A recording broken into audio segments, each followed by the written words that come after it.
Magandang umaga po sa lahat. Andito po tayo ngayon guys sa Cagsawa Ruin sa Bicol Region. Nag-stopover lang po kami rito sa Cagsawa going to Manila. Pupuntang Maynila po kami. Ayan po yung tower. Yan ang natira nung nagkaroon ng pagsabog ng Volcang Mayon. Siya lang ang natira, ang tower na yan ang natitirang labi ng simbahan dito sa Albay.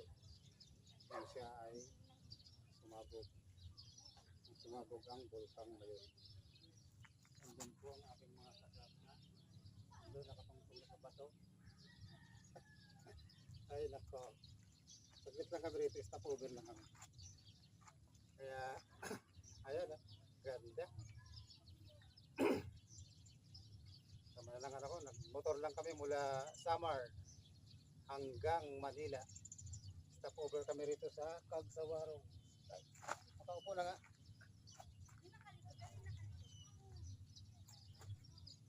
Yan guys. So, sa lahat ng aking mga viewers and followers, magandang umaga. Luzon, Visayas, Mindanao. Magandang umaga Bicol. Magandang umaga Katarman, Northern Samar. Magandang umaga Barangay Bungko. Ayan guys, nandito tayo ngayon sa natirang bahagi ng isang simbahan dito sa Bicol Region, sa Albay. Ito po ang Cagsawa Ruins. Cagsawa, tinatawag na Cagsawa Ruins daw eh. Nag-stopover muna kami rito. Sa aking mga kaibigan dyan sa Metro Manila, magandang umaga po. Nakakain lang namin doon sa ang sarap ng pagkain dito. Sarap ng kainan. Ayan.